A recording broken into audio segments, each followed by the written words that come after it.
Muy buenas tardes, amigos seguidores del Inter-American Institute for Democracy. Les agradecemos su presencia en estas vísperas del Día de Acción de Gracias, en el que sabemos se van a reunir en familia o en cuarentena para celebrar la fundación de nuestro país. Les deseamos a todos una jornada sana y llena de afectos. Eso sí, mantengan la distancia social y usen sus mascarillas. El Inter-American Institute for Democracy es una institución privada sin fines de lucro, cuyo objetivo es la promoción y difusión de los valores de la libertad, la democracia, los derechos humanos y la institucionalidad en las Américas. Está constituido por académicos, políticos, profesionales, trabajadores, empresarios, hombres y mujeres de distintas nacionalidades. Es un centro de pensamiento sin connotaciones partidistas que para el logro de sus objetivos realiza investigaciones académicas, seminarios, coloquios, eventos y eventos en un contexto de pluralismo y de tolerancia. Mantiene su fondo editorial para la publicación de obras que contribuyen a la difusión y defensa de la democracia, de la libertad y la institucionalidad. Los saludamos desde nuestra sede, Tomás Regalado, nuestro presidente, Carlos Sánchez Berzaín, nuestro director ejecutivo, Ricardo Israel, miembro de la Junta Directiva, y Alan Rivera, uno de nuestros panelistas y muy distinguido productor de la NBC Telemundo. Hoy nos reunimos para continuar nuestra serie Quo Vadis, cuyo objetivo es analizar la coyuntura y proyecciones económicas y políticas de las naciones de América. Hoy el análisis se sitúa en el Perú. Anteriormente hemos analizado las realidades de Argentina, de Brasil, de Cuba, de Colombia, de Ecuador, de El Salvador, México, Nicaragua y Venezuela. Celebramos la cooperación acordada con la Universidad Peruana de Ciencias Aplicadas, institución académica que se hará presente en futuros eventos de este instituto. Y para describir los alcances de este intercambio que hoy se inicia, le doy la palabra al doctor Rafael José Casado Lezama, director de Programas Internacionales. Muchas gracias, muy buenas tardes, muy buenas noches a todos ustedes. Presidente Tomás Regalado, miembro de la Junta Directiva, decanos, el doctor Luis Alberto Montaner, doctora Beatriz Rangel. Es un honor para la carrera de Relaciones Internacionales de la UPC estar presente en el foro de hoy.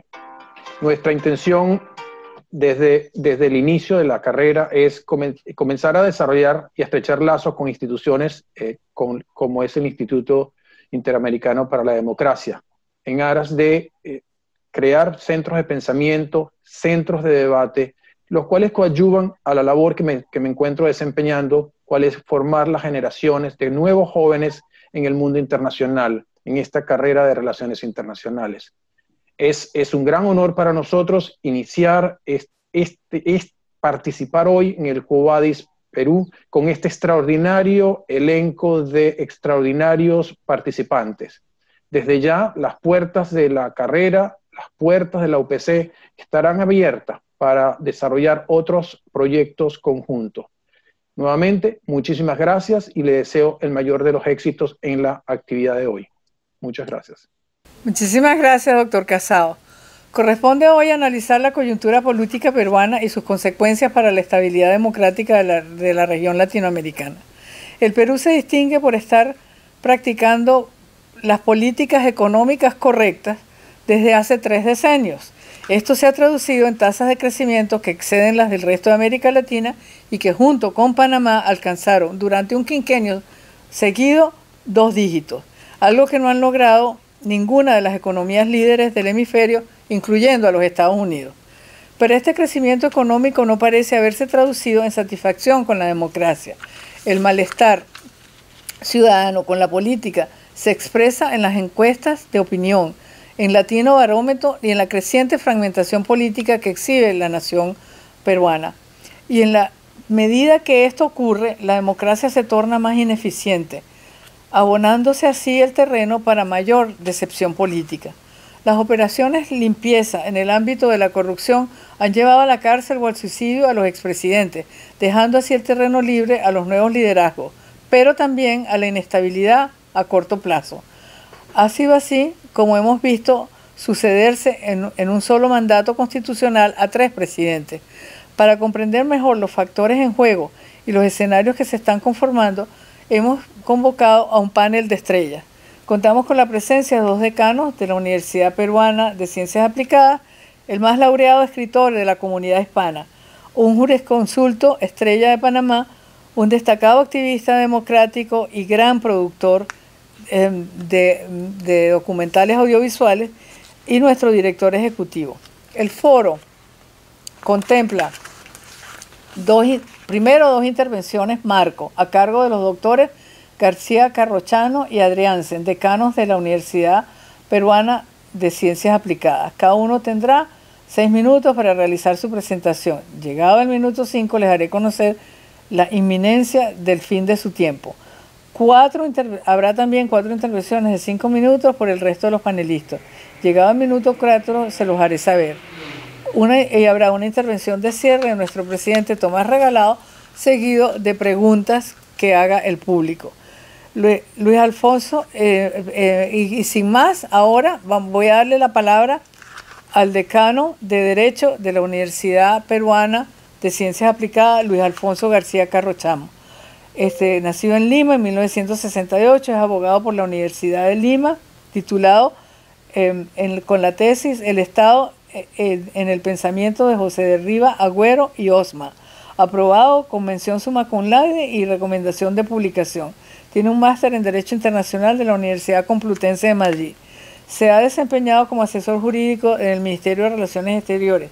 Es asesor jurídico y secretario técnico de la delegación peruana a las rondas de conversaciones de Brasilia sobre el diferendo limítrofe peruano-ecuatoriano. Miembro de la Comisión Consultiva ad hoc del Ministerio de Relaciones Exteriores sobre la delimitación marítima con Chile. Es miembro también de número del Instituto Hispano-Lusoamericano y es coautor del Tratado de Derecho Internacional Público y además también del libro sobre las relaciones entre Perú y China. Sin más, le doy la palabra al doctor García. Por favor, doctor García. Muchísimas gracias, señora Rangel. Mi agradecimiento al Instituto Interamericano para la Democracia, y hago mías las palabras de agradecimiento del profesor Rafael Casado por la invitación y a todos los que nos acompañan en esta tarde. ¿Cuál es el panorama del Perú? Habrán visto noticias y aparentemente la situación es bastante más preocupante de lo que realmente es.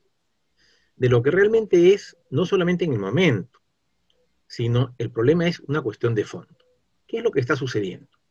Tenemos un problema muy serio de diseño institucional, una democracia de baja representación, porque existe un sistema que no es el adecuado, ya que no es suficientemente representativo. ¿Necesitamos para eso una nueva constitución? No. Necesitamos hacerle ajustes puntuales a la constitución existente. ¿Por qué? Porque no es cuestión de aumentar o disminuir solamente el número de representantes, es cuestión de que estos tengan un vínculo de representación real. El problema que tenemos, por ejemplo, es que la capital de la República, que representa cerca de 1/3 de la población y el electorado, en realidad es aproximadamente 1/5 de la representación parlamentaria, y 1/5 en bloque. No existe el distrito electoral uninominal o binominal, sino una gran aglomeración en la cual simplemente se van distribuyendo curules, pero no existe una relación de representación entre el elector y el elegido, entre el representante y el representado. Por lo tanto, no hay ninguna posibilidad real, por ejemplo, de rendición de cuentas, que es básica y fundamental en cualquier sistema democrático representativo. Y además, no hay un diseño adecuado del equilibrio de poderes. ¿Por qué? Porque el problema de las constituciones del Perú es el mismo hace casi 200 años. Siempre viven tratando de solucionar, nosotros decimos de poner el parche sobre la situación anterior, pero con una absoluta falta de visión de futuro. Todo lo contrario de aquellas constituciones que siempre pues citamos como ejemplares y representativas de lo que es un modelo constitucional, la británica, la norteamericana. Nuestras constituciones viven solucionando situaciones del pasado. No tienen una capacidad de prever hacia adelante cómo debería efectuarse una adecuada distribución del poder y de la representación. El problema es que al no generar instituciones sólidas, estas están al vaivén de lo que va sucediendo. Una muestra ha sido lo que ha sucedido no en estas semanas, sino en estos años, ¿sí? ¿Por qué? Porque adoptamos, por ejemplo, un sistema electoral híbrido, en el cual el presidente de la República se elige en el balotaje, en una segunda vuelta, entre los dos candidatos más votados. Pero los representantes al Parlamento se eligen en una primera vuelta, por lo cual es prácticamente imposible que quien logra la presidencia de la República cuente con una mayoría parlamentaria. Me dirán que eso puede no ser tan malo, y efectivamente no lo es, en la medida en que hay cierta madurez política y capacidad de negociación. Pero cuando eso falta, entonces sí se convierte en un problema muy serio. El otro es que obviamente es un sistema que contiene un mecanismo perverso, es decir, todo aquel que puede juntar las firmas y organizar un partido político y presentarse a la elección, tiene alguna posibilidad de colocar ciertos representantes, que no pasan por ningún tipo de filtros, que no requieren haber hecho carrera política, no existe la noción del cursus honorum. Entonces, eso favorece a la fragmentación. Fíjense, pueden presentarse hasta 20 listas de candidaturas, entre las cuales se eligen a los representantes al Congreso, pero al final solamente entre 2 de ellos se va a elegir al presidente de la República. Entonces hay un desfase absoluto en el sistema de representación que no sirve para generar mayorías de gobierno, y por lo tanto no le dan estabilidad a ningún gobierno. Cierto que los anteriores tuvieron al menos la habilidad de saber negociar, pero es que el problema no es sentarse a negociar desde el gobierno apoyos y representación, sino solucionar los problemas acuciantes que países como los nuestros viven día a día. Aquí la política para el ciudadano no es los grandes proyectos o las grandes ideas o las grandes transformaciones. La política para el ciudadano de a pie latinoamericano significa tener la suficiente estabilidad económica que le permita que aquello que gana le alcance para vivir con su familia todo el mes. Esa es la preocupación real del ciudadano de a pie. Y no se la da un gobierno inestable, que no puede dirigirse, que no puede manejar un rumbo cierto, debido precisamente a que carece del apoyo indispensable de parte del aparato legislativo. Pero esto se puede ajustar con una reforma, no necesita una nueva constitución. Y hay algo que ni siquiera necesita una reforma constitucional, sino simplemente una reforma legal, es poder estructurar requisitos más elevados para fomentar un sistema de partidos políticos.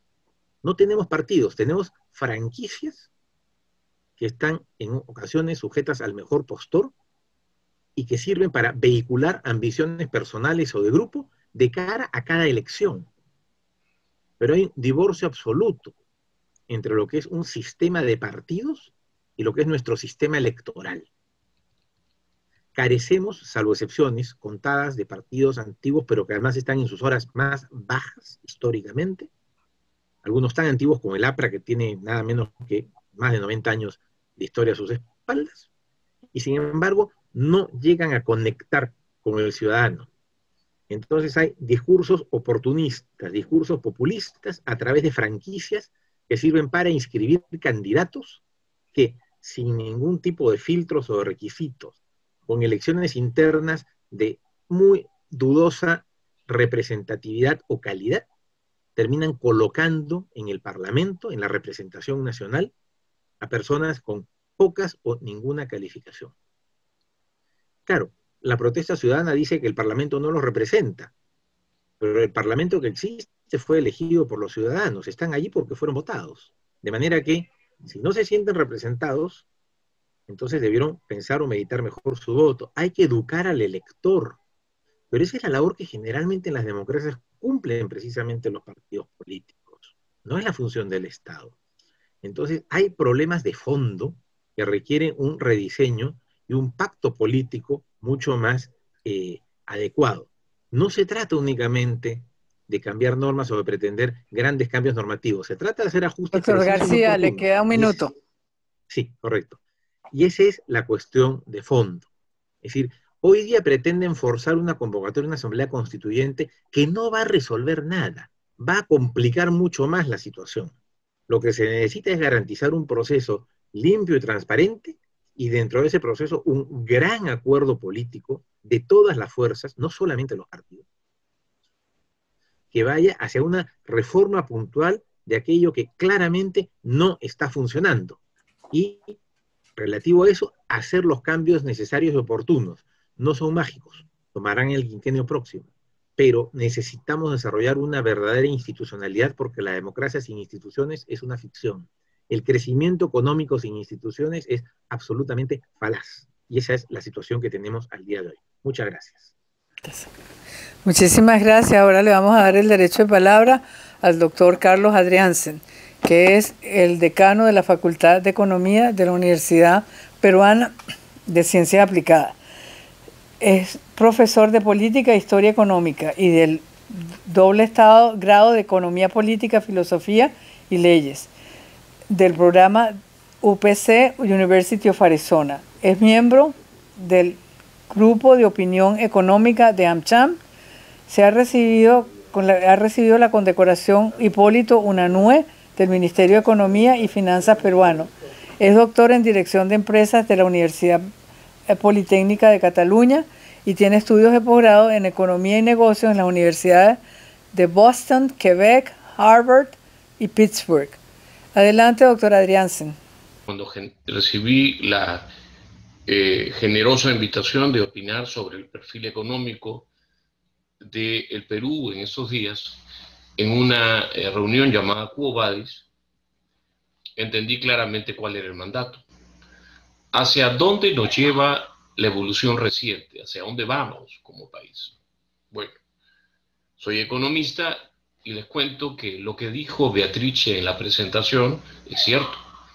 El Perú tuvo en las últimas 2 décadas una fase de alto crecimiento, con la excepción del frenazo de la crisis de Lehman Brothers. El crecimiento peruano se acercaba al 8%, se reducía pobreza en forma significativa. En algún momento, 9 millones de peruanos dejaron de ser pobres. Eso pasó en la década antepasada. La década que acaba de terminar, el 2019, fue en cambio una década de desilusión, de continuos retrocesos en materia económica. Los indicadores todavía lucían bonitas. Si ustedes siguen el índice de desarrollo humano o el PBI per cápita peruano, van a ver que tiene valores todavía crecientes. Y digo todavía crecientes porque el Perú en la actualidad, económicamente hablando, está traumatizado. No ha sido la pandemia, como se repite, ha sido un pésimo manejo económico de la pandemia. La pandemia le ha servido al gobierno del hoy acusado de corrupción, Martín Vizcarra, para aplicar una receta keynesiana bastante poco reflexiva. Se ha soltado mucho dinero, se ha tratado de inflar el gasto en forma no priorizada, y se han impuesto controles que han hecho que la economía este año posiblemente se contraiga en menos 15%. Es un indicador promedio para los que se están comentando. La inversión, Beatrice, cae en menos 30. El comercio se ha derrumbado en menos 20. Esto es una mega recesión. Como dice la presentación, soy un profesor de historia económica y a ustedes en confianza les puedo decir que básicamente soy un macroeconomista que se ha metido a reescribir la historia económica peruana por la cantidad de imprecisiones que tiene. El Perú es un país que en los últimos 2 siglos ha tenido indicadores de fracaso. Cuando nacimos como república y alguien hace un ejercicio cliométrico, teníamos más o menos el producto por persona de un chileno, sin ser eso gran cosa. Hemos venido cayendo con bastante entusiasmo en los últimos 2 siglos. A lo largo del último, con los mejores estadísticos disponibles, y a pesar de los buenos años de los que acabo de hacer referencia, hemos crecido en promedio algo más de un 1%. El Perú, igual que Venezuela, igual que Cuba, igual que la Argentina y que Brasil, cada año tiene un PBI más lejano de Suiza o de Norteamérica. Si medimos un índice de desarrollo relativo, como el índice de Hilarianov, en la última década nos estamos subdesarrollando. Sobre esto ha caído tanto la guerra comercial primero, que no hemos sabido aprovechar, la guerra comercial norteamericana-china, como un pésimo manejo de la pandemia que ha sabido ser un buen pretexto para imponer mayores controles. Eh, con la creación de la carrera de Ciencias Políticas en la facultad, me he metido de econometrista de temas políticos peruanos y me ha dado por hacer la barbaridad de medir el marxismo, sí, o el liberalismo, como quieran, son antítesis según Marx. Y el liberalismo es algo muy concreto, un alto grado de libertad política, cosa que se desprecia en la región, libertad económica y respeto a los derechos de propiedad. El Perú ha sido en su vida, con cifras, digamos, a partir de los 90, un país extremadamente mediocre en estas direcciones. Sus índices están años luz de los que tienen naciones que se llaman socialistas en Europa, como Suecia o como Suiza. Somos un país bastante oprimido, donde los discursos son maravillosos y todo el mundo habla de que ya lo hicimos. Beatrice decía que el Perú se había manejado muy bien, pero Beatrice, lamentablemente, la evidencia empírica no favorece esa afirmación. El Perú lo que ha hecho es inflar el gasto. En las últimas 2 décadas ha inflado un gasto de 30%, ha subido 40 puestos en el ranking de corrupción burocrática, y la corrupción en el Perú es burocrática. Y tiene fuerzas explicativas muy claras: cada vez menor libertad política y económica, cada vez más grande el gasto público, y sobre todo en los índices de control de corrupción que publica el Banco Mundial, un deterioro sostenido. En el Perú es muy fácil hablar de corrupción. El último es el más corrupto. Así, en las últimas 5 administraciones. El perfil del Perú en este momento, con una tasa de inversión privada de largo plazo, a 10 años, decreciente, no es el de un país que va a desarrollarse, ni que va a pasar con facilidad los estropicios de los últimos 2 años. La cuarta terrible mega recesión del Perú. ¿Quo vadis? ¿A dónde vamos? Bueno, lo que hicimos en los 90 y que nos permitió ajustar los errores de los 80, en los últimos 10 años los hemos revertido. Con el difunto presidente García, una persona inimputable de neoliberal, tal vez aprendió algo cuando en su segundo mandato quiso estimular la inversión. En el régimen de García fue la tercera mega recesión. Aprendimos que supuestamente debimos haber aprendido de que ese no era el camino. La semana pasada tuvimos una fiesta maravillosa en Lima. La gente protestó con un nivel de organización tremendo. Yo no voy a hablar de los sentimientos. Doctor Adrián, le queda un minuto. Excelente. Hoy, Beatrice, queremos regresar a la Constitución de 1979, una constitución de ideas socialistas, mercantilistas, que nos elevó la pobreza en 10 puntos, y lo hacemos con entusiasmo. Cualquier perfil económico peruano debe basarse hoy día en entender que hemos perdido la brújula y que además estamos en todo nuestro derecho de cambiar nuestros propios intereses como nación por nuestras creencias en un mundo mejor, donde el socialismo y el apoyo a los empresarios va a ser de nuestro país un país floreciente. Quo vadis, Perú. O mira su ombligo o repite su historia. Gracias, Beatriz. No, muchísimas gracias a usted. Ahora le vamos a dar el derecho de palabra a Jorge Hernán Rubio, que es un abogado y político del Partido Demócrata Cristiano de Panamá, expresidente de la Asamblea Nacional del Colegio Nacional de Abogados y de la Federación Interamericana de Abogados con sede en Washington, D.C. Adelante, doctor Rubio, por favor. Gracias, Beatriz. Buenas tardes a todos los panelistas, a los dos expositores, agradecido de las enseñanzas que en estos 7-8 minutos de disertación nos han presentado. Mire, yo veo con mucha preocupación realmente lo que está pasando en Perú, y lógicamente respetando respetando el derecho de los peruanos, que son los que al final de cuentas son los responsables o los beneficiarios de las acciones a tomar.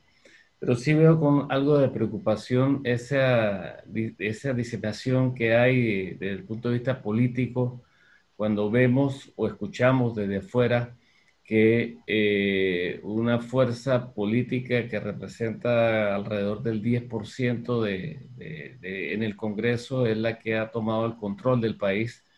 Y no me refiero a la persona, porque en efecto, tras bastidores y la información que hemos estado recibiendo, las calificaciones tanto académicas como de honestidad del actual presidente no se ponen en tela de duda.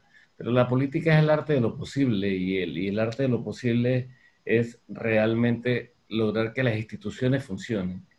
Las instituciones, la institucionalidad del país, de Perú, nosotros desde afuera, y que somos, llamémoslo así, testigos históricos de lo que países como el nuestro tuvimos que vivir en una dictadura que no era de izquierda ni de derecha, era una dictadura o una narcodictadura del general Noriega y su grupo, y nos costó muchísimo rescatar la democracia y una democracia que todos los días la vemos sufrir. Y si nuestros países vecinos, y como en esta ocasión estamos hablando de Perú, esa democracia, y nada más decir que en una semana tuvieron 3 presidentes, nos puede recordar momentos como en otros países, como Bolivia, etcétera, que era a través de otra forma, a través de golpes de Estado.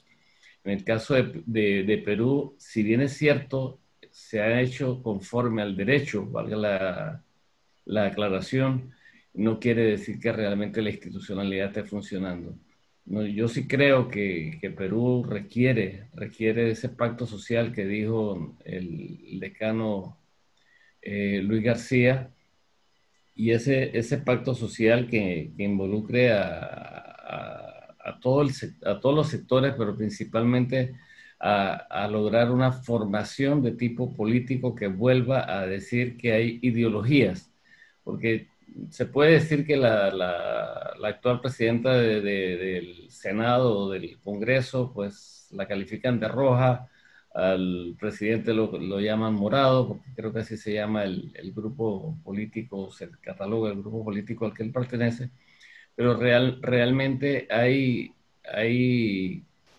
se ha atomizado realmente la gestión política, y creo que es parte del problema y que debe ser el motivo de análisis para buscar la solución. Nosotros en Panamá todos los días sentimos amenazada la democracia, y creo que en nuestro país, en todos nuestros países de América Latina se siente igual, en el sentido de que se ha debilitado la clase política, se ha creado una gran cantidad de movimientos antipolíticos que realmente son políticos que buscan lo mismo que tenemos los que participamos en la vida política, pero con un discurso de negación. Así es que, ¿qué viene Perú? ¿Qué viene América Latina? Realmente es un tema preocupante, pero a la vez un tema de análisis que este tipo de foros nos permitirán lograr crear ideas que sirvan de soporte para ese rescate institucional que siento que es el que se ha perdido, no solo en Perú, sino creo que en la mayoría de nuestros países de América Latina. Muchas gracias, Beatriz, muchas gracias al Instituto, y realmente me siento muy complacido, muy orgulloso de estar compartiendo en esta mesa de lujo que hace que uno se sienta importante. Gracias. Muchísimas gracias, doctor Rubio. Ahora le vamos a dar el derecho de palabra a Alan Rivera Prieto, que es periodista, escritor y político peruano. Es productor ejecutivo de noticias y presentador de televisión. Hasta febrero del 2018 fue editor fue editor nacional de asignaciones en NBC Telemundo. Fue también 2 veces nominado para los premios Emmy de la Academia Nacional de Artes y Ciencias. Es autor del libro Ilegales, verdades y mentiras en un país de inmigrantes.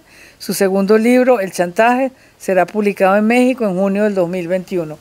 Bienvenido, señor Rivera. Gracias.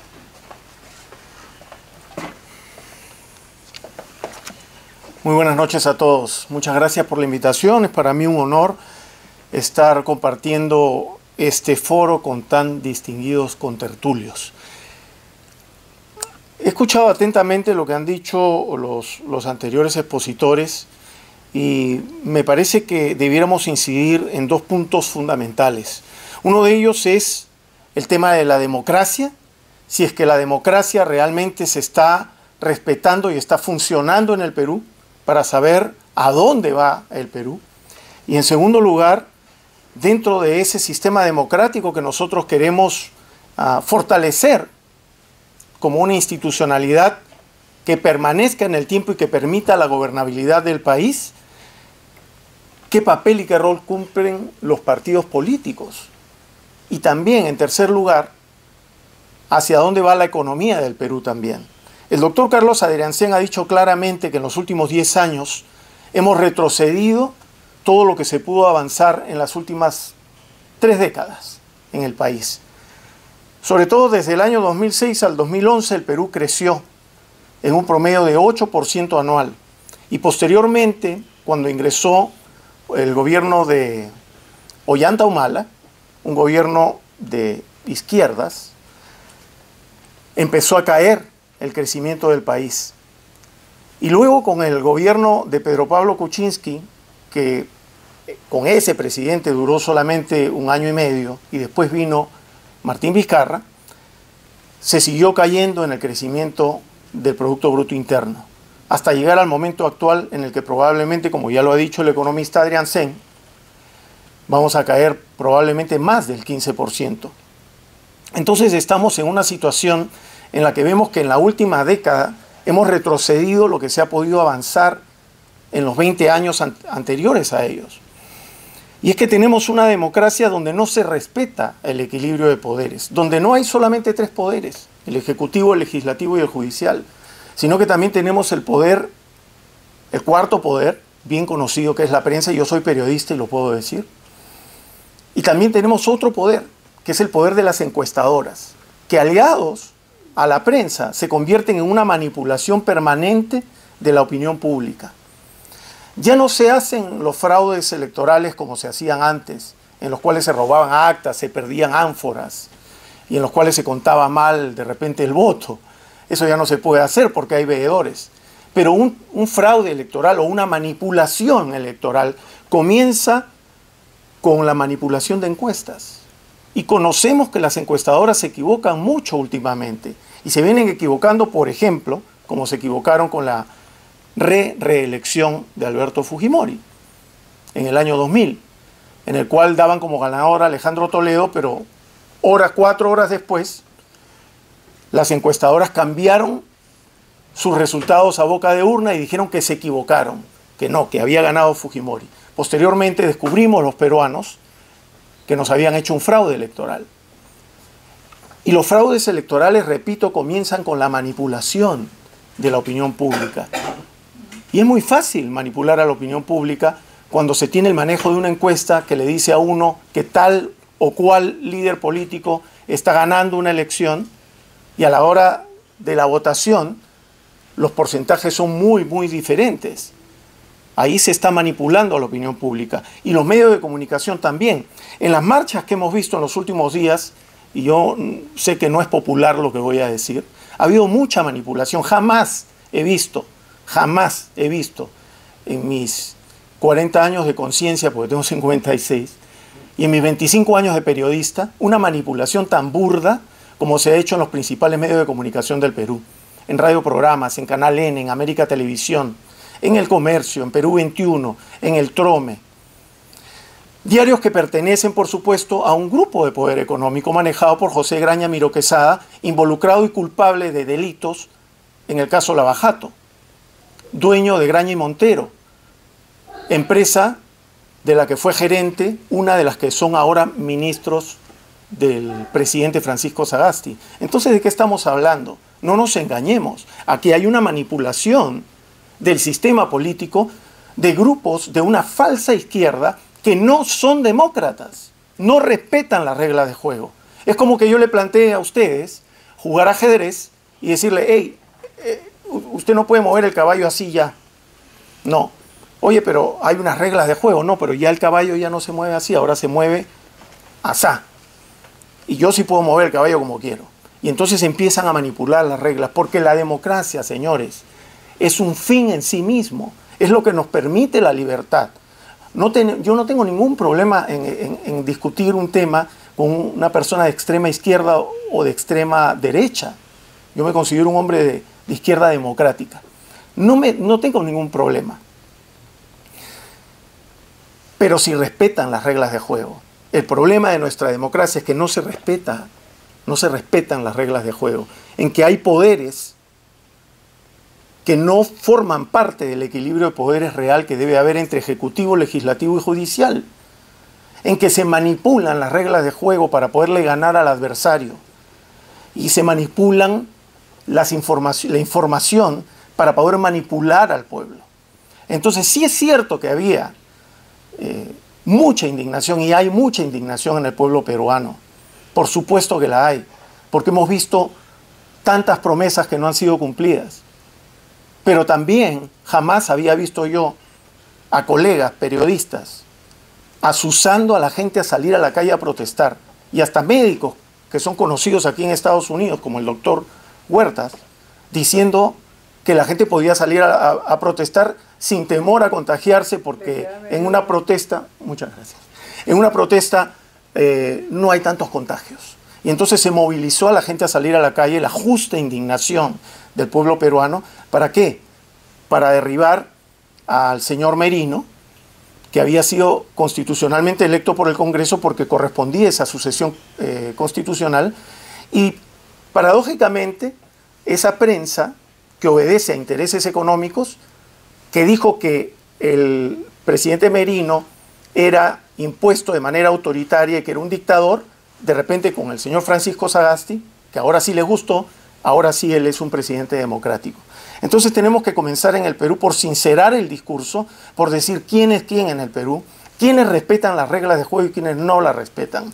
Tenemos una constitución, hay que respetar la constitución. No es momento de cambiar la constitución, es momento de respetar las reglas de juego. Y el actual presidente Francisco Sagasti, que prometió unidad nacional en un gobierno que es de transición, está demostrando que está haciendo un gobierno para un sector, para el sector que viene gobernando desde el presidente Humala, que siguió gobernando con Martín Vizcarra, porque incluso tiene 3 ministros que formaron parte del gobierno de Martín Vizcarra. Dicen que para darle continuidad al país, continuidad en la ineficiencia, continuidad en el desastre del manejo económico, en el desastre del manejo de la pandemia, dudo mucho que así sea. Y bueno, ya se me ha acabado el tiempo, pero espero que podamos seguir conversando, y yo creo que si no cambiamos el rumbo de hacia dónde estamos llevando la democracia en el Perú, y si no convencemos a la población peruana que tenemos que respetar nuestro sistema y elegir bien, saber a quién elegimos, a quien respete la democracia, entonces vamos a tener serios problemas en un futuro cercano. Muchas gracias. Gracias. Muchísimas gracias a Alan Rivera. Y ahora vamos a darle el derecho de palabra a Ricardo Israel, que es doctor en Ciencias Políticas, profesor de la Universidad Autónoma y de la Universidad de Chile, ex candidato presidencial en las elecciones del 2013 por el Partido Regionalista y director del Inter-American Institute for Democracy. Por favor.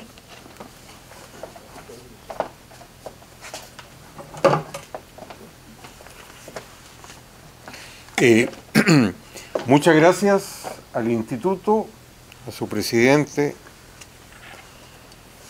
por la invitación. En este tiempo que dispongo, 5 afirmaciones para 5 minutos. Lo bueno del ejercicio que nos desafió Beatrice es que a uno lo obliga a resumir y a acotar. La primera observación. Observo una continuidad de 3 crisis desde 2017 hasta hoy en Perú. Una crisis de representación, fundamentalmente la crisis de los partidos políticos, una crisis institucional, al diseño de consolidación democrática que sucedió en Perú al régimen de Fujimori, y una corrupción sistémica, sobre todo los poderes del Estado y de carácter burocrático. En segundo lugar, históricamente llamaban la atención los golpes de Estado, pero también las crisis políticas. La aparición de Fujimori abrió una nueva etapa, o mejor dicho, lo realmente destacable, su condena por derechos humanos y por corrupción. Los años posteriores a la caída dieron una falsa sensación, la de estabilidad democrática, hasta el ciclo que se inaugura el 2017, que hace visible que sin estabilidad democrática no hay sistema ni unicameral ni bicameral que permita el fortalecimiento institucional. Situación que incluye a expresidente y una lucha institucional entre Congreso y Ejecutivo. En tercer lugar, no es habitual tener 6 presidentes acusados de corrupción, incluyendo a uno suicidado y otro condenado a 25 años. Como tampoco tener 3 presidentes en 8 días, más una cefalía de gobierno. Más allá de este hecho, hay un desgaste cada vez más notorio del sistema político, el que fue adoptado a la salida democrática al autoritarismo de Fujimori, y tiene que ver con el sistema institucional de la transición política. En general, la cultura latinoamericana no aconseja que dé resultados en nuestra región lo que sí da resultados en otras culturas, es decir, un Congreso unicameral y el semipresidencialismo.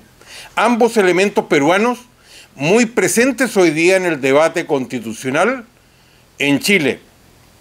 Una primera consecuencia ha sido la erosión del liderazgo presidencial, lo que sería bueno si no fuera porque la alternativa ha llevado a lo siguiente: la toma del Congreso por partidos instrumentales o por verdaderos especuladores del poder, es decir, una partidocracia, una lucha desgastadora entre el maximalismo de decir que alguien fue electo presidente y por lo tanto por un voto más puede imponerle su visión política o personal al resto del país, a una revancha política a quien usó prerrogativas constitucionales para disolver el Congreso.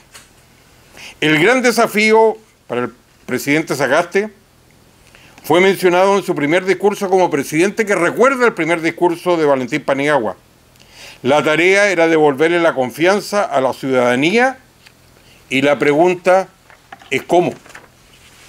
Y nos lleva al cuarto punto. ¿Qué le enseña a Perú al resto de América Latina? Y ya hemos mencionado la relevancia que ha adquirido en el debate constitucional chileno.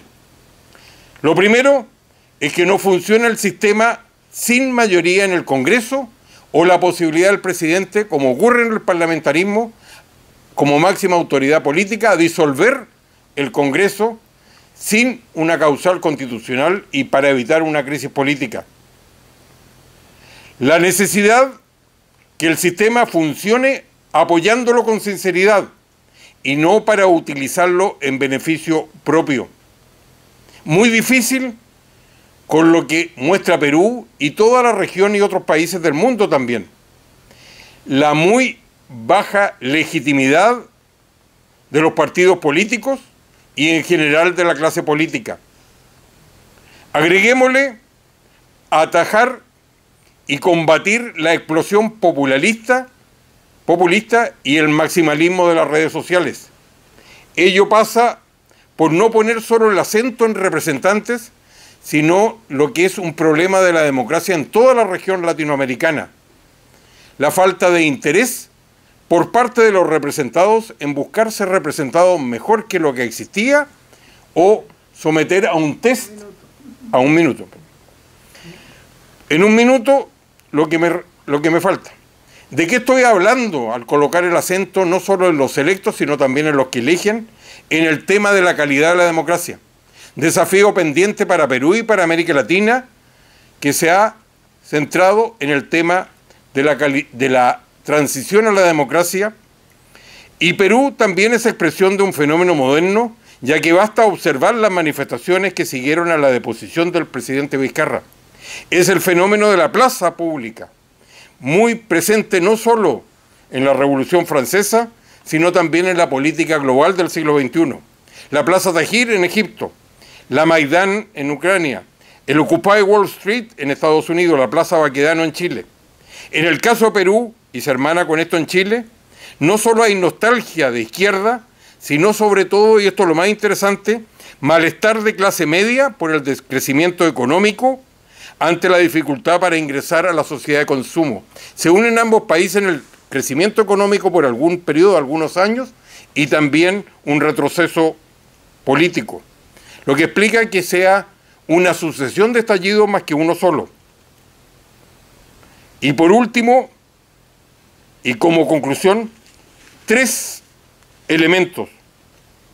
La globalización, no la de la década del 90 y la inicio del siglo XXI, la optimista de Fujimori, sino la real del día de hoy, donde es tanta la gente que se siente representada como la que se siente desposeída por este fenómeno. Y la lucha política de un campo globalista y de un campo antiglobalista. En segundo lugar, los elementos de la estabilidad democrática, ambos ausentes no solo en Perú, sino en la región. La cultura democrática de representantes y representados y un gobierno que dé eficiencia y eficacia. Y si hablamos de democracia, no debemos olvidar que la democracia desapareció muchos siglos, desde la antigüedad clásica hasta su reaparición en Estados Unidos. Y eso nos lleva al tema más importante, cómo se crean instituciones, y con esto termino, para administrar la cosa pública, es decir, la república para la res pública. Y no se puede construir una buena república sin buenas instituciones. Muchas gracias.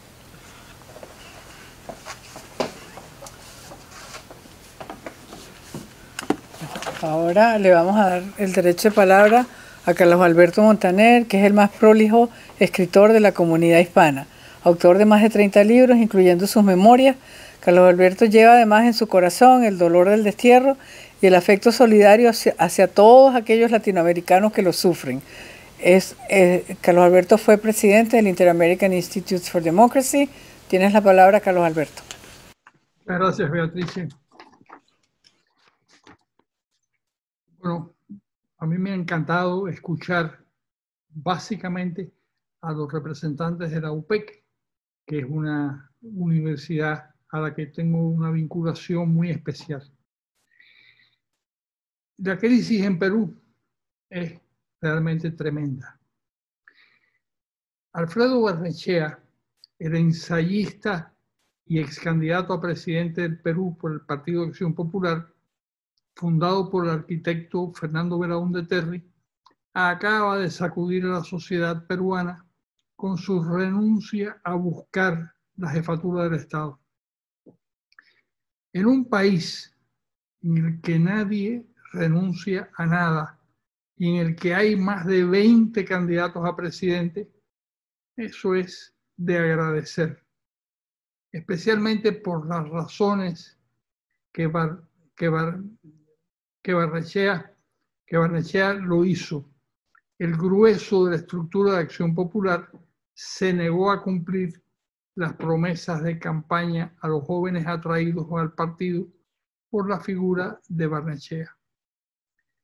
Perú, como se sabe y como se ha dicho en este foro, ha tenido 4 presidentes en los últimos tiempos: Kuczynski, Vizcarra, Merino y Francisco Sagasti. Lo que nos lleva a preguntarnos si la legalidad de los cambios es suficiente para justificarlos, o si se trata de la utilización exagerada de un atributo que la Constitución le concede al Parlamento peruano y que prácticamente es único en América Latina. Kuczynski, o PPK, como le llaman los peruanos para huir de la endiablada ortografía, está bajo arresto domiciliario acusado de lavado de dinero y corrupción, lo que él niega con vehemencia. Martín Vizcarra era su vicepresidente y fue su sustituto. El Congreso de la República lo acusó de haber cobrado sobornos cuando era gobernador de provincia y lo depuso por incapacidad moral continuada, algo que él rechaza plenamente.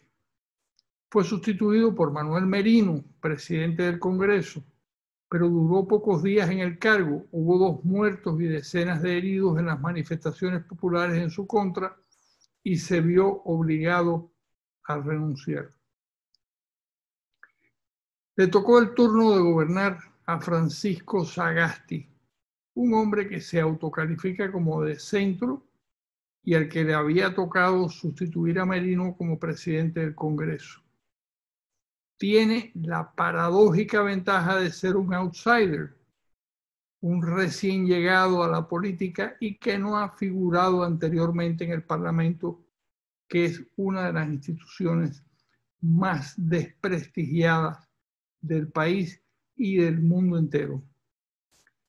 Pedro Cateriano, ex primer ministro de Perú, una persona, a mi juicio, intachable, piensa que esta inestabilidad política solo les conviene a unos pocos revoltosos y ha sido posible por la casi desaparición de los partidos políticos nacionales, como se ha dicho en este foro, la corrupción y la ineptitud de los gobiernos, en lo cual coincide con Barnechea. El COVID-19, que ha sido especialmente cruel en Perú, ha dejado al descubierto la crisis del agua potable, la de la vivienda, la salud y la educación. Yo creo, como el señor Adrián Sen, que no es verdad que Perú haya crecido irremediablemente. Ha crecido y se está contrayendo de una manera asombrosa. No es la falla del neoliberalismo, como algunos se han apresurado a afirmar y como le llaman a las reformas liberales, sino la culpa de los gobernantes que no han sabido administrar el Estado. Escucho al señor Adrián Sen diciendo que hay una especie de gasto público exagerado a lo largo de los años y eso es una responsabilidad que tienen precisamente los gobernantes que han pasado por la casa de Pizarro. De donde se deduce que darles más dinero a los políticos corruptos es hundir más a Perú en la desesperanza. Yo creo que es muy grave entregarles más plata diversa o difícilmente recaudada en el Estado o por el Estado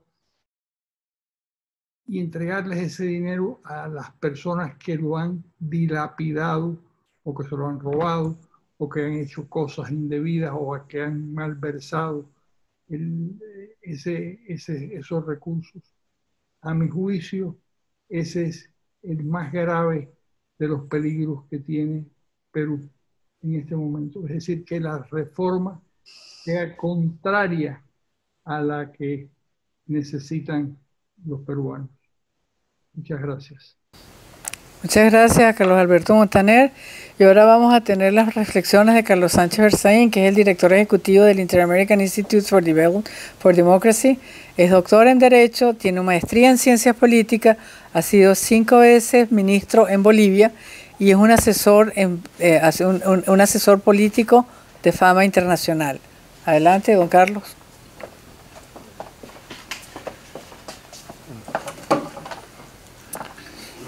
Muchas gracias. Hemos escuchado hasta aquí importantes análisis de los elementos económicos, políticos y sociales de la realidad peruana, que hacen a la crisis que vive el Perú para proyectar la pregunta que realiza el foro: ¿a dónde va el Perú? ¿Cómo vadis Perú? Pero yo creo que nuestro análisis tiene que ser completado con lo que son las características de la realidad política regional, de la realidad política de las Américas. El siglo XXI no es un siglo normal para las Américas.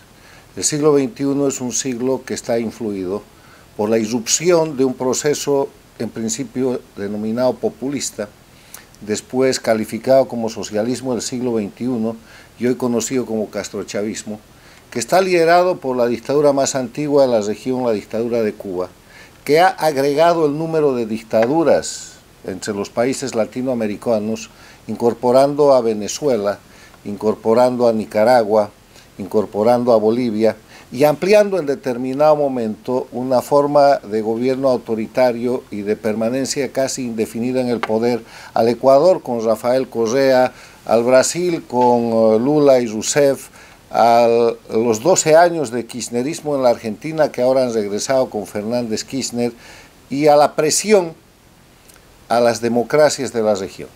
Por eso, como ustedes conocen, en mi libro Las dos Américas, yo sostengo que en el siglo XXI hay una América democrática y una América dictatorial.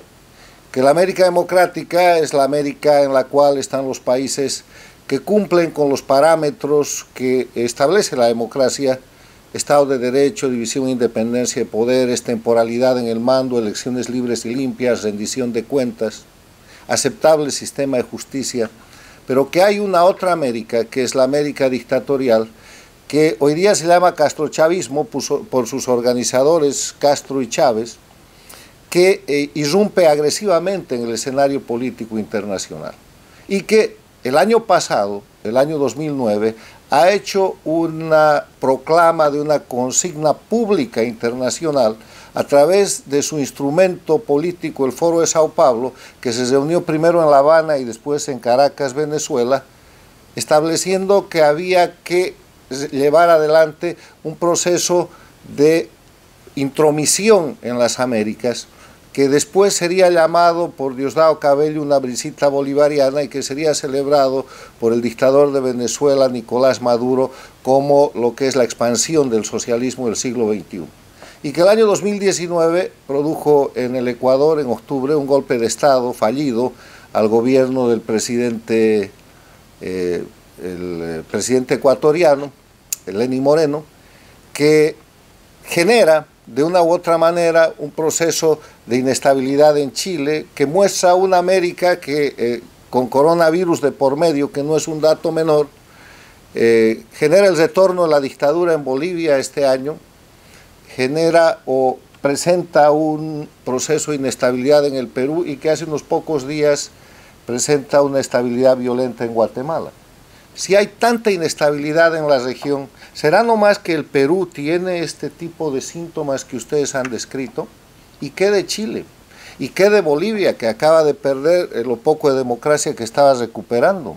¿Y qué de Guatemala, donde se acaba de incendiar por un grupo de enmascarados el Parlamento el sábado pasado por el hecho de que el miércoles pasado aprobaron un presupuesto para el próximo año que no les gustó? Hay elementos de problemática interna. Todos los países de América Latina, por la crisis económica, por el coronavirus, por la situación que cada país vive y por su propia realidad, tiene elementos de crisis en materia de institucionalidad, en materia de conflictos sociales, en materia de representación, pero nunca antes como ahora eso había llegado a niveles de violencia, a niveles de desestabilización, a niveles de golpe de Estado inclusive, donde eso, en mi criterio, no sería posible si es que no existiera una consigna, una política, un aliento y una conspiración transnacional digitada por Cuba y Venezuela en función de lo que es el castrochavismo. Afirmo que además de los elementos que se pueden describir en el Perú, hay que tomar en cuenta la presencia externa, la influencia que viene de fuera para influir sobre los políticos del Perú, para presionar sobre los partidos, para destrozar el sistema de partidos políticos, para cubrir o no encubrir el lavallato, que es una operación del castrochavismo, que nace precisamente de Chávez Castro con el dinero del Brasil en el gobierno de Lula y de Rousseff, para llevar adelante un proceso de destrozo de la democracia que además está públicamente planteado si ustedes revisan las actas y los manifiestos del denominado Foro de Sao Paulo. Simplemente mi aporte en este caso es decir que en el Perú, en el Ecuador, en Bolivia, en Chile, en Guatemala, en Colombia, en el Brasil, en todos los países que sufren de una u otra manera procesos de inestabilidad, en algunos que llevan al cambio de presidentes como en el Perú, en otros que resisten como en el Ecuador, en otros que se derrota la esperanza de democracia como Bolivia, o en otros donde se retorna con un gobierno como el de Fernández Kirchner en la Argentina para dar impunidad, o en Chile donde se va a una reforma constitucional, a una asamblea constituyente que hace un par de años hubiera sido inimaginable. Está pasando algo que además de lo interno viene de fuera. Y en estrategia el único error que no se perdona es no tener la identificación adecuada del enemigo, del adversario. Y si miramos solamente para adentro para encontrar ese adversario, estamos equivocados. Hay un adversario, hay un enemigo transnacional con consigna de establecer regímenes dictatoriales y de sostenerlos, que está efectuando desde hace mucho tiempo una maniobra de desestabilización de las democracias en las Américas para sostener las dictaduras de Cuba, Venezuela, Nicaragua y ahora Bolivia. Dejo planteado ese tema, que es un tema no poco importante en un momento en que los hechos están demostrando que esta es una situación que se repite y que se expande, que manipula los conflictos sociales para destrozar la institucionalidad, para desestabilizar las democracias y para buscar de una u otra manera la mayor presencia de esta intervención conspirativa que tiene que ser considerada además de los problemas de la política interna que cada país tiene. Muchas gracias. Bueno, le agradecemos al doctor Carlos Sánchez Berzaín su intervención y aquí tenemos algunas preguntas para los diversos panelistas. La primera va para el doctor García Arocha, que la pregunta es: ¿cuál sería el contenido concreto del nuevo pacto social que tendría que suscribir Perú para lograr su estabilización democrática? ¿Y cree usted que ese mismo pacto social es único al Perú o se debería aplicar a otros países de América Latina? Sí, muchas gracias. No creo que necesitemos un nuevo pacto social. Creo que necesitamos ajustes a la Constitución para que lo que existe tenga una mayor representatividad. Necesitamos un parlamento más representativo y eso se basa en un sistema electoral que no tiene que estar diseñado en la Constitución, sino en la ley, que permita los distritos uninominales, donde haya una comunicación directa y una relación directa entre los electores y los elegidos. Eso para comenzar. Y por otro lado, dejar de estar parchando la historia con una serie de medidas para solucionar conflictos entre poderes que se han sucedido y más bien buscando realmente un equilibrio entre poderes. Somos un sistema semipresidencialista con un parlamento que tiene una impronta muy fuerte en la formación de las políticas públicas y el derecho interno peruano, pero hay que asignar mejor los roles y poner claramente las divisiones de poderes y evitar entonces que se puedan producir esos choques o colisiones que se generan cuando llega alguien al gobierno sin mayoría parlamentaria. ¿Por qué? Porque eso ha sido históricamente lo que ha generado precisamente nuestra inestabilidad. Entonces hay que ajustar el sistema de representación política y hay que evaluar muy bien cuáles son los contrapesos adecuados que tienen que existir entre los poderes públicos. Claro, esto es parte de la solución porque solamente es parte del problema. Hay mucho más, indudablemente. Pero desde el punto de vista del diseño constitucional, eso es lo que es importante en este momento. Gracias. Muchas gracias. Y ahora una para el doctor Carlos Adrián Sen. En América Latina se han ensayado toda clase de políticas económicas desde la industrialización por sustitución de importaciones, el estructuralismo, todas políticas de índole intervencionistas donde no se ha dejado mucho campo a la operación de la fuerza del mercado. El resultado ha sido subdesarrollo, ¿no? ¿Cree usted que dejando que las fuerzas del mercado operen en algunos espacios económicos latinoamericanos podría ser una solución o usted cree que debe haber más intervención? Definitivamente no soy creyente en la intervención del Estado, pero no soy creyente en muchas cosas. O sea, lo que he investigado en los últimos años es que la región tiene una característica muy clara. Los índices de respeto a las libertades políticas, particularmente derechos civiles y libertades políticas, a la libertad económica, respeto a los derechos de propiedad, en América Latina son de los más bajos del planeta. La región, desde que hay cifras que se pueden contrastar, se caracteriza por ser una región de oportunidades perdidas. Hay mucha retórica liberal, pero nuestros neoliberales tienen indicadores que en un rango de marxismo, en índices que yo construyo, son semi-marxistas. En América Latina no hay liberales, hay discursos liberales. En la práctica, el grado de libertad política es muy bajo en la mayor parte de los países de la región. Si usted rankea un promedio de libertades y de respeto a la propiedad, América Latina en los hechos, no en el discurso, le va de perros. ¿Y cuál es el problema? Que este promedio de liberalismo o promedio de marxismo, dependiendo de cómo lo definamos, explica o tiene una alta asociación con el crecimiento, con el nivel de desarrollo relativo, con el nivel de percepción de corrupción burocrática. No es una creencia, es un hallazgo. Que los países que son mucho más ricos que nosotros tienen índices de percepción mucho menores, niveles de libertad política mucho mayores, y el camino está por allí. Ayer estaba leyendo unos escritos sobre la historia alemana en los días de Hitler. Hitler fue recibido con los brazos abiertos por la juventud, básicamente por dos cosas. Les devolvió a los jóvenes el orden público y les vendió una visión de futuro. Fue un desastre. Destrozó el planeta, no solo Alemania. Pero hay que reconocer que estamos viviendo en un mundo donde los presidentes y la ley están pintadas en el Perú. Y lo veo con pena en otros países de la región. Aquí hay que respetar la ley, hay que tomar medidas mucho más inteligentes, porque hoy nos caracterizamos como la región del fracaso. Ningún país de América Latina, dada la forma como está invirtiendo, va a mejorar previsiblemente sus indicadores de desarrollo. Y noten, los indicadores de desarrollo son de largo plazo. Es decir, el tamaño relativo de su producto en relación a los países más ricos se aleja. Y por tanto tenemos que entender que es momento de retornar a la democracia de a verdad.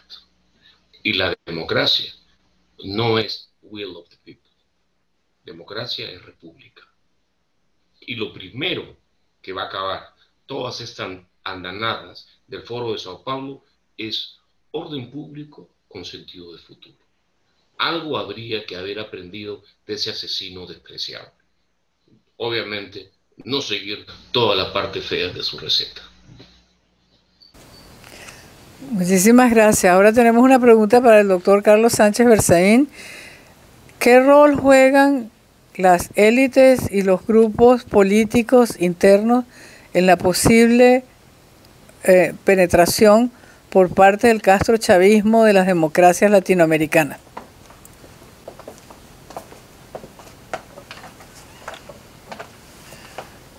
Yo creo que hay tres papeles claros respecto a la amenaza del castrochavismo en las Américas. Hay un papel de indiferencia, hay un papel de complicidad y hay un papel de resistencia.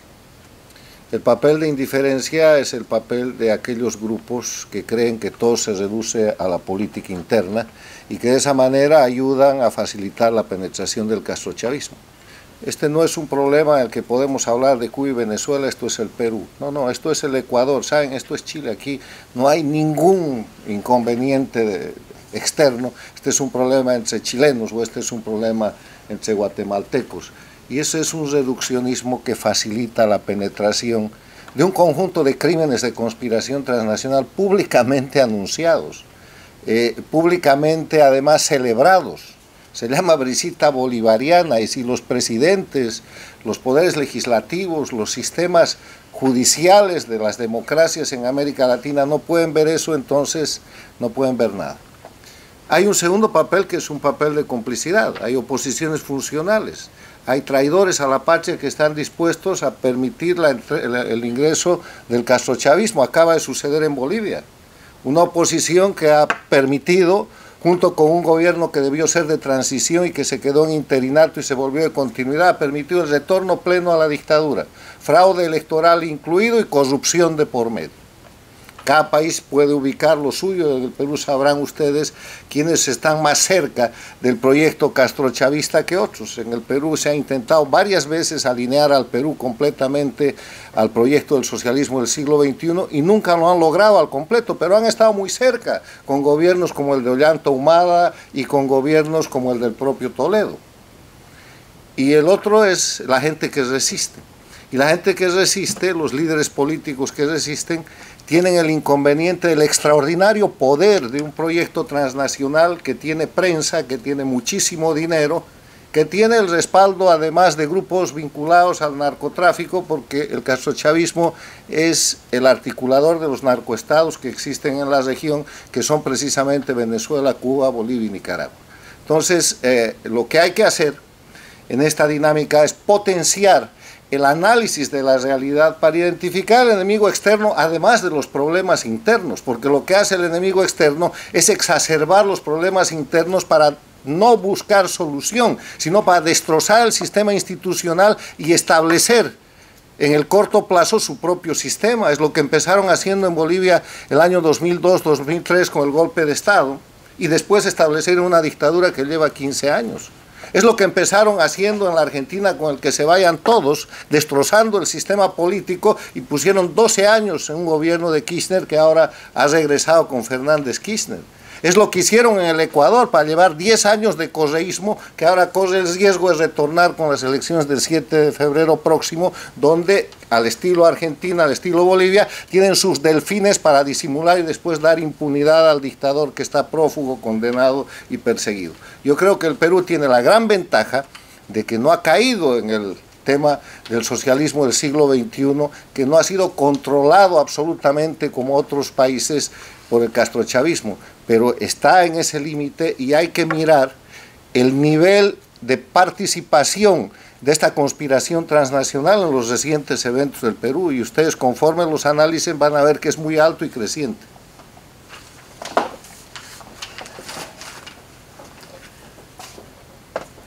Aquí hay una pregunta para Carlos Alberto Montaner.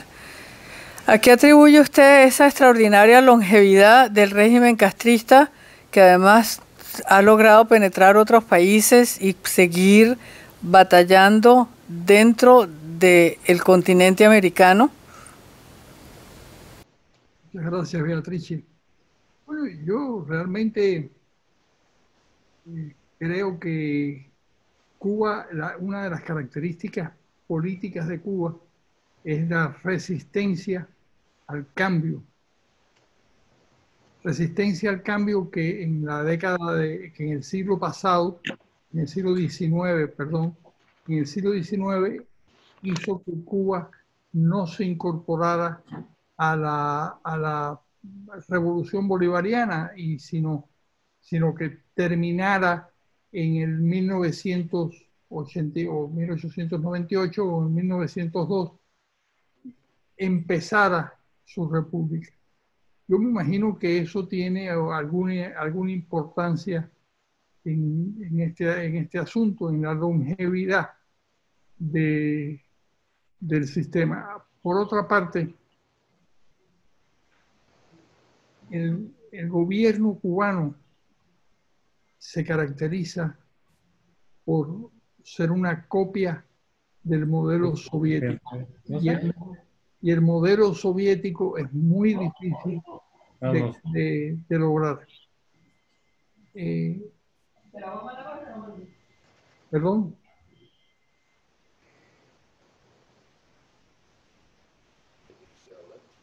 Sigue. Ah, no, sigo. Sí, claro.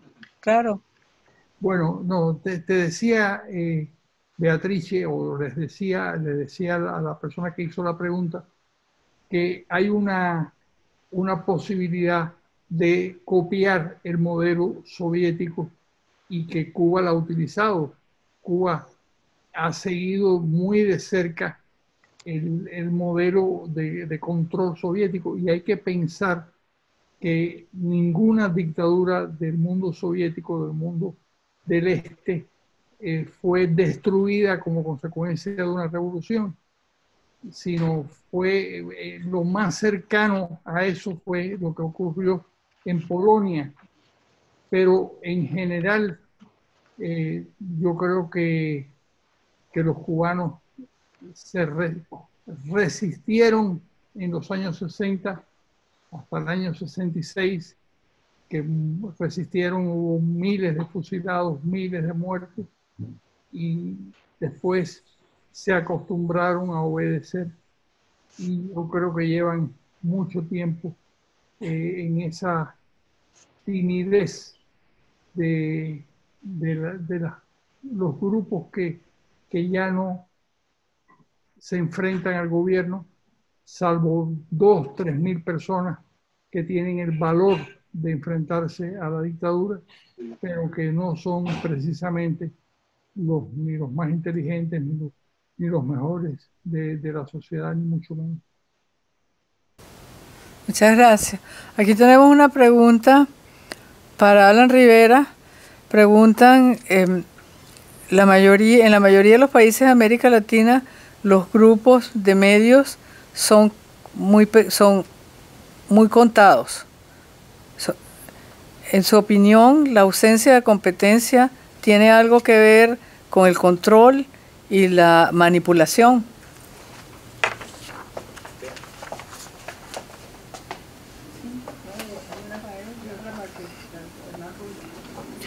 Bueno, respecto a la competencia de los medios de comunicación en nuestros países, es que el problema es que hay conglomerados.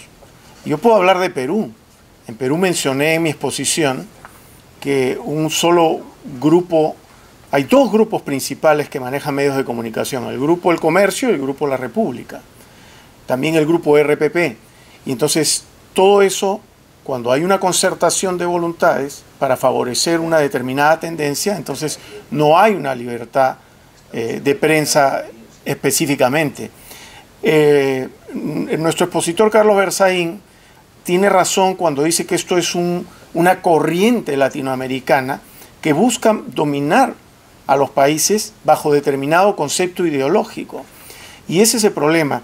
Moisés Naim, en un libro muy interesante que se llama El fin del poder, describe cómo el manejo del poder en las últimas décadas ha ido cambiando y se ha ido atomizando. Yo creo que esto es aprovechado por grupos de poder que lo que quieren es enquistarse y mantenerse en el poder, jugando a manipular la democracia. Y repito una vez más, y coincido con Carlos Sánchez Berzaín, en que si nosotros no cuidamos en fortalecer nuestra institucionalidad democrática en cada uno de nuestros países, vamos a caer en autocracias disfrazadas de democracia, en los cuales determinados grupos de poder que tienen su representación política van a manejar las voluntades de nuestros pueblos y van a ir en contra del desarrollo de nuestros países. Y los resultados lo estamos viendo en Perú. Los últimos 10 años había un decrecimiento económico. La prosperidad que empezamos a alcanzar no ha continuado y se está favoreciendo a determinadas líneas políticas que favorecen a determinados grupos de poder económico que están sujetos a un grupo mayor, que ya lo señalaron aquí también, que es Odebrecht, que ha manejado el poder económico en nuestros países y ha influenciado políticamente. Entonces tenemos que defender el sistema y tenemos que fortalecer el sistema. Ahora, hay cambios definitivamente a nivel de la democracia, a nivel del sistema político, pero esos cambios tienen que ser administrados de una manera racional para que el equilibrio de poderes dentro de la democracia no se quiebre y no sea usada la democracia para establecer gobiernos autocráticos disfrazados de democráticos. Gracias. Muchísimas gracias. Tenemos finalmente una pregunta para el doctor Israel. La pregunta es: ¿cómo impacta los sucesos peruanos el proceso que está viviendo Chile después de haber decidido ir a la constituyente y redactar una nueva constitución?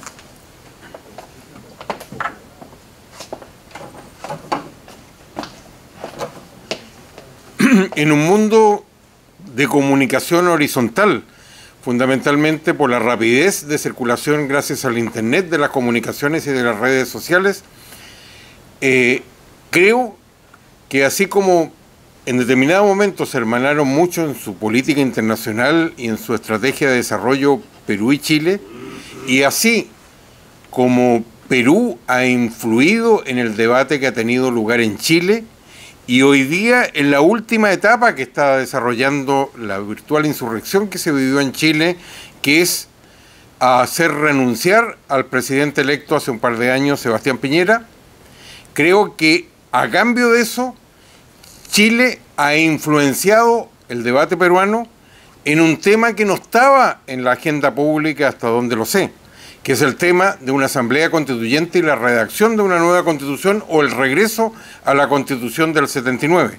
Así como en Chile, un estallido social con muchos componentes de violencia llevó a que eso se pusiera en el primer lugar del debate o que la clase política secuestrara este tema, creo que eso se está trasladando al debate peruano y probablemente van a haber bastantes esfuerzos y tentativas de una asamblea constituyente o al menos a un retorno a la constitución del 79. Eso. Bueno, muchísimas gracias. Le agradecemos a todos los panelistas su participación y la interacción con el público al responder las preguntas. Y ahora le vamos a dar la palabra a nuestro presidente Tomás Regalado, ex alcalde de Miami, un periodista destacadísimo que ha hecho historia desde sus comienzos en la carrera, cuando cubrió los conflictos que moldearon la segunda mitad del siglo XX. Él estaba presente allí, además fue corresponsal en la Casa Blanca y más recientemente es una de las personas más queridas en las ondas hercianas de Miami a través de Radio Caracol. Adelante, presidente.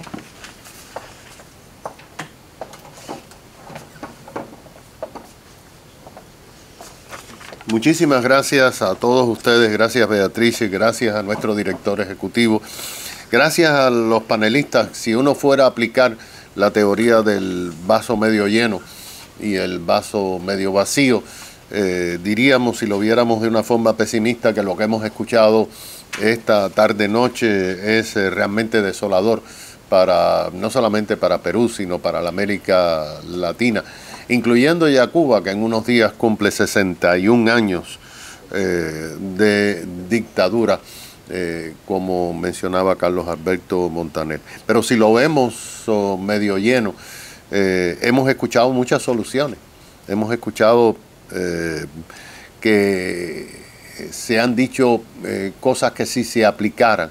Si los medios de comunicación, y yo creo que Alan Rivera ha tocado un punto que es necesario que se tenga una conversación separada aquí en el instituto, porque no solamente las encuestas suprimen los votos cuando desalientan a las personas, sino que se ha comprobado aquí en los Estados Unidos en esta elección que evitaron que muchísimos candidatos pudieran recaudar los fondos necesarios para avanzar. Y y los encuestadores dieron excusas, no razones, que la gente no contestaba el teléfono por el tema de la pandemia. Lo interesante es que el New York Times ha dicho en unos comentarios que ellos no van a dar tanta prominencia en el futuro a las encuestas debido a que todas absolutamente se equivocaron. Pero yo creo que hemos aprendido muchísimo, hemos podido llevarles a toda nuestra audiencia, que por cierto tiene un efecto cascada, porque quien la está viendo ahora la repite, y este instituto se ocupa también de hacer eso. Y estamos en las decenas de miles de personas que son hacedores de la opinión pública y que esperamos que en este año 2021 no solamente se den soluciones a la pandemia, sino que la pandemia no sirva de excusa para que los gobiernos sean demasiado corruptos, demasiado sin transparencia, usando el pretexto de la pandemia. Yo creo que esta viene siendo una de las últimas presentaciones de los foros de este año, pero yo estoy seguro que todos los que nos están viendo lo han disfrutado y van a ser los portadores de estos mensajes que nuestros panelistas han dado de una forma tan inteligente. Muchas gracias.